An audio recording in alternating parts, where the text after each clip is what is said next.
காஷ்மீர் அப்படின்னாலே எங்கு பார்த்தாலும் பனிபடர்ந்த சிகரங்கள், தெளிந்த கண்ணாடி போன்ற நீரை கொண்ட ஏரிகள், எங்கு பார்த்தாலும் பல வண்ண மலர்களை கொண்ட பூச்செடிகள், இதுதான் நம்மளோட ஞாபகத்துக்கு வரும். பொதுவா காஷ்மீரை ஸ்வர்க்க பூமி அப்படின்னே சொல்லலாம்.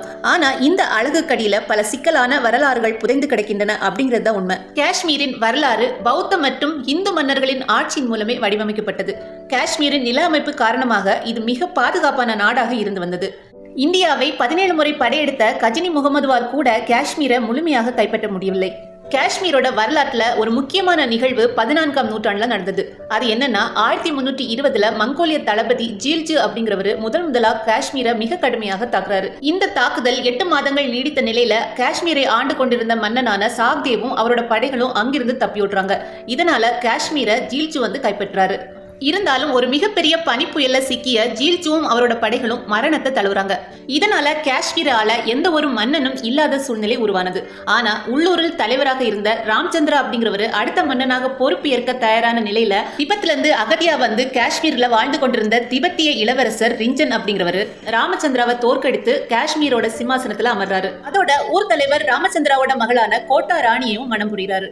ஆனா அரசன் ரிஞ்சன் வாழ்வில ஒரு முக்கியமான நிகழ்வு நடந்தது. அது என்னன்னா, புல்புல் ஷா அப்படிங்கிற இஸ்லாம் மத துறவியால் ஈர்க்கப்பட்ட ரிஞ்சன் இஸ்லாம் மதத்தை தழுவ முடிவு செய்றாரு.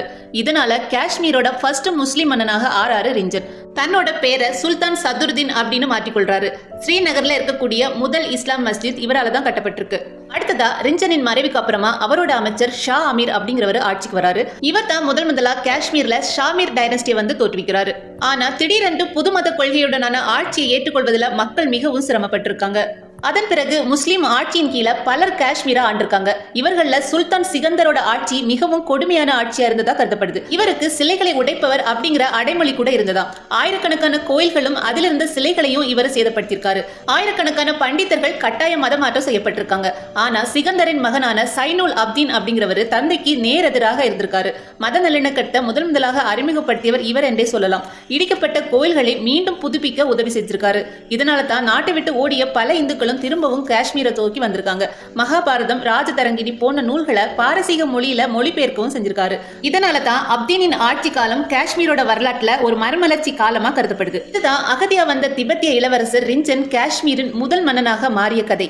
இதிலிருந்து காஷ்மீரோட அழகு அதன் உயர்ந்த சிகரங்களில் மட்டுமல்ல, அதோட வரலாற்றிலும் உள்ளது அப்படிங்கிறது தான் உண்மை.